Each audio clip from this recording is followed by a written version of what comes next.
Recordemos el caso de aquellas dos mujeres negras de Caracas que ante sus reclamos de privilegios bien habidos y merecidos, los criollos se los negaban por su raza, y tuvo el rey que enviar un ukase en defensa de ellas, donde dijo: yo afirmo que estas mujeres son blancas aunque sean negras, yo el rey.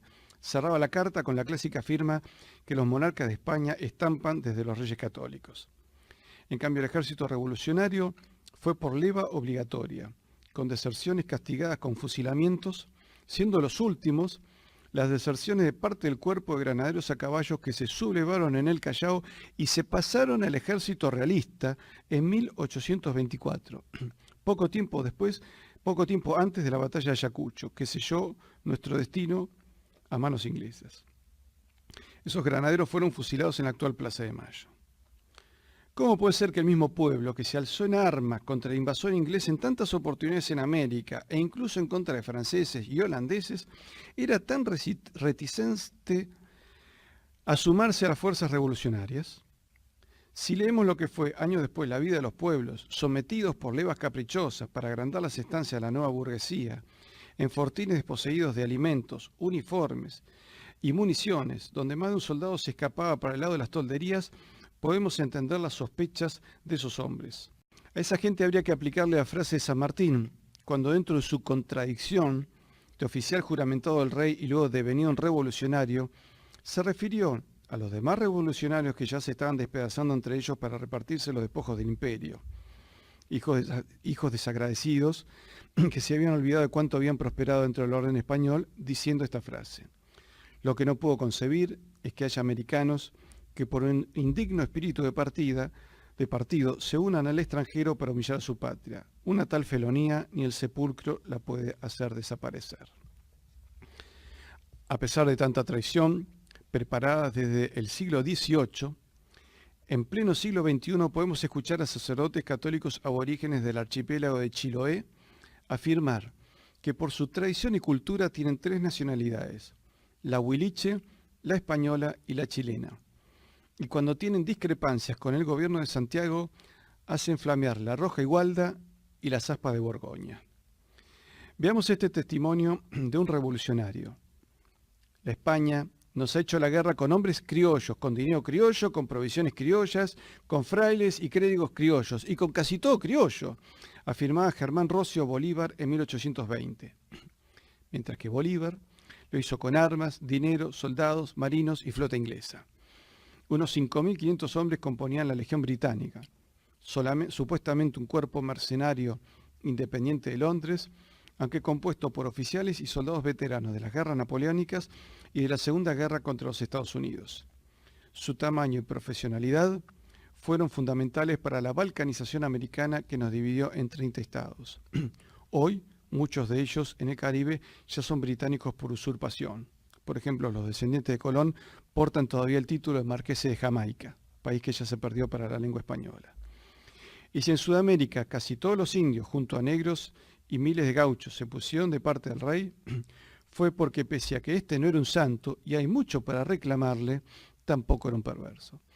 Fernando VII, aun con sus errores, encarnaba un orden social cristiano diferente y enfrentado en su estructura y esencia al expolio protestante inglés, al cual luego los pueblos americanos fueron todos expuestos a partir de la batalla de Ayacucho y la firma del Tratado de Amistad, Comercio y Navegación con Inglaterra de 1825, que nos sojuzgó y endeudó para siempre, comenzando un libre comercio apoyado con buques y cañones ingleses, que se utilizaban cuando nos queríamos retobar, robando nuestra moneda de plata, que Inglaterra resellaba con la imagen de su rey y que todavía se pueden ver en museos de Australia, e imponiéndonos para el comercio una moneda, la libra, incomparablemente inferior a la que teníamos con España. Por eso el rey era mejor que la nueva administración de los criollos, casi todos ellos descendientes de los conquistadores, pero contrabandistas, que veían en España un peso innecesario para sus ambiciones comerciales. Hasta el marqués de Xavi traicionó por conveniencia. Igualmente, a veces, este apoyo al rey les hace parecer a los indios como torpes o apátridas, en parte por la propaganda criolla histórica de corte liberal que llega hasta la actualidad. Lo cierto es que los indios, al menos los jefes, están totalmente al corriente de las novedades políticas, como la Constitución de Cádiz.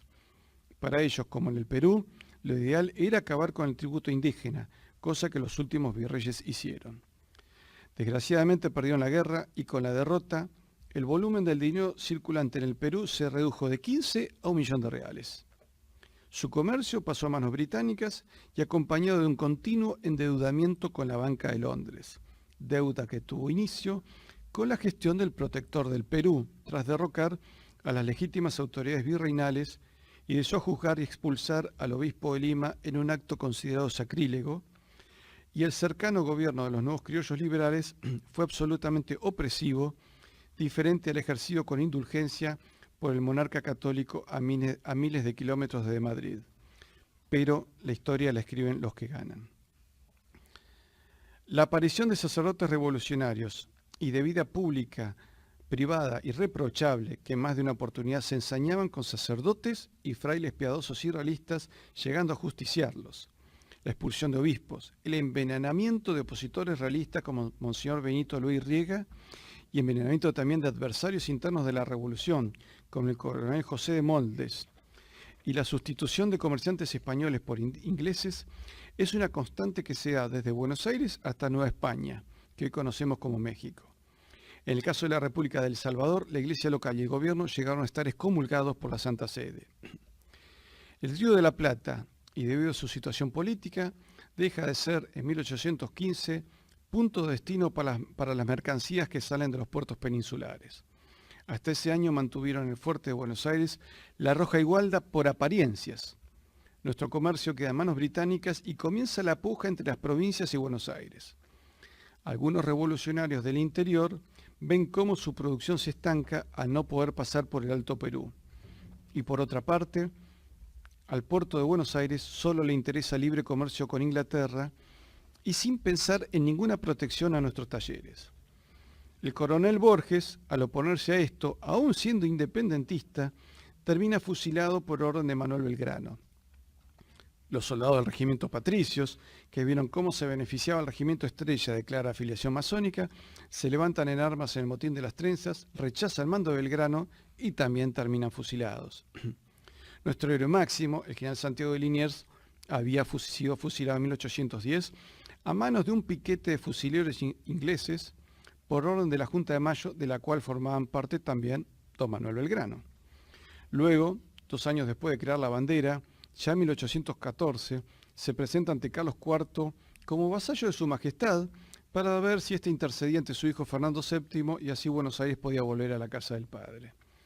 La confusión parece que reinaba entre los revolucionarios y demostraba su amateurismo en los manejos de la política mundial. El Río de la Plata, Perú, México y todo el Caribe inicia un declive económico. A partir de 1820 y debido a la proliferación de naves corsarias de distinto origen operando en el Caribe, el Atlántico y el Pacífico, ambas márgenes del Atlántico se detienen radicalmente. Lord Cochrane, almirante británico al servicio de las autoridades independentistas chilenas, opera en el Pacífico Sur, evitando no solo el comercio con la península, sino también la llegada o salida de navíos de cabotaje entre los puertos españoles del Pacífico. Aquel almirante se llevó el tesoro peruano luego de transportar las tropas de San Martín desde Chile al Perú. Entre 1820 y 1825 se produce un recrudecimiento del conflicto que afectará dramáticamente al comercio, no solo de las Españas, de ambos lados del Atlántico, sino también de los territorios americanos con el resto del mundo. En cuanto a Simón Bolívar, ante la incertidumbre económica, trató de hacer efectivo su considerable capital en haciendas, casas y minas y trasladarlo a Inglaterra antes que explotarlo y desarrollarlo. Si el denominado libertador se muestra así optimista con el futuro económico de sus propiedades, ¿qué no serían capaces de pensar los criollos e indianos, que habiendo permanecido en América tras la independencia, veían los rumbos desatinados que tomaban las nuevas naciones? El capital generado por el comercio era invertido en la época española en industrias extractivas o en tierras productivas. Esto cambia radicalmente con la independencia. El capital se muestra en exceso prudente y la extracción minera prácticamente se detiene. Antes de la independencia, las diversas partes de la monarquía en América se complementaban. Al separarse, Aparecen rencillas y la producción minera o mular descienden drásticamente y no se recuperaron hasta varias décadas después, pero sin lograr nunca más el mismo grado de complementariedad. Y con enfrentamientos entre intereses portuarios y federales, problema que se repitió en los nuevos estados que sucedieron en Hispanoamérica. Y nunca más se logró el mismo nivel de construcción e infraestructura que la corona realizaba gracias a la producción minera, pues esta pasó a manos privadas. España se va dejándonos 25 universidades, 14 colegios mayores, escuelas, hospitales, cabildos, audiencias, fuertes, puertos, caminos reales, monasterios que funcionaban tanto para la vida monástica como para el refugio de los caminantes, conventos, iglesias, catedrales, acueductos y toda una gran obra de hidráulica en nuestro continente que es apenas conocida. Ciudades completas rodeadas de tribus con las cuales se escribieron sus lenguas y el más maravilloso códice legislativo, las leyendas de Indias. Por eso debemos preguntarnos, ¿hemos avanzado en estos 200 años o nos fuimos dividiendo con un siglo XIX pleno de guerras internas continuadoras de la gran guerra civil que significó el habernos dividido en 25 países y un siglo XX con desilusiones y violencia entre hermanos? ¿Somos más fuertes que cuando juntos conformamos una potencia con moneda única que circulaba hasta en Oriente y África? ¿O lo somos ahora con monedas depreciadas continuamente y sin peso internacional entre las naciones más poderosas? El nivel de vida de las naciones del imperio era tan alto como en Europa, cosa que nunca más volvió a ocurrir, salvo en los interregnos de las guerras mundiales. Alexander von Humboldt, el gran explorador mundial, fue testigo de la felicidad de los pueblos hispánicos y así lo expresó en sus memorias. No veo pueblos más felices que aquellos gobernados por España. El libertador de Filipinas, general Emilio Aguinaldo, afirmó con tristeza y arrepentimiento que luego de 1898 dejaron el imperio para ser un mercado de consumo americano. Sus textuales palabras fueron: sí, estoy arrepentido en buena parte por haberme levantado contra España. Y es por eso que, cuando se celebraron los funerales en Manila del rey Alfonso XII de España, yo me presenté en la catedral para sorpresa de los españoles. Y me preguntaron por qué había venido a los funerales del rey, contra el cual me alcé en rebelión. Y les dije que sigue siendo mi rey, porque bajo España fuimos súbditos o ciudadanos españoles, pero que ahora, bajo los Estados Unidos, somos tan solo un mercado de consumidores de sus exportaciones, cuando no parias, porque nunca nos han hecho ciudadanos de ningún estado de Estados Unidos. Y los españoles me abrieron paso y me trataron como su hermano en aquel día tan significativo. Así habló el primer presidente de las Islas Filipinas. Actitud que tomaron también otros libertadores. Bolívar dijo que había arado en el mar, arrepentido de sus crímenes después de haber asesinado a miles de españoles y miles de indios, que de tanto inventar países ya no sabía qué es lo que éramos, e increpó a las logias sobre sus objetivos ocultos. Y San Martín hablaba pestes de una falsa libertad que la veía impotente para poner orden. Belgrano también escribe líneas de arrepentimiento y dice: como en la época de 1789 me hallaba en España y la revolución de la Francia hiciese también la variación de ideas, y particularmente los hombres de letra con quienes trataba, se apoderaron de mí las ideas de libertad, igualdad, seguridad, propiedad, y solo veía tiranos en los que se oponían a que el hombre fuese donde fuese, disfrutase de unos derechos que Dios y la naturaleza le habían concedido, y que aún las mismas sociedades habían acordado en sus establecimientos directamente. Yo veía tiranos en todas partes, decía el creador de la bandera. Y recordemos su arrepentimiento sobre el escudo, pocos meses antes de morir. No teníamos ni las virtudes ni la ilustración necesarias para ser república, y que era una monarquía moderada lo que nos convenía. No me gusta ese gorro y esa lanza en nuestro escudo de armas, y quisiera ver un cetro entre esas manos. La mayoría de los revolucionarios terminaron sus vidas trágicamente, y muchos traicionándose entre ellos. Y me viene el recuerdo de la frase de Juan José Castelli, primo de Belgrano, que en sus últimos días, y cuando era juzgado por sus pares, dijo: si ves venir al futuro, dile que no venga. Era una funesta premonición.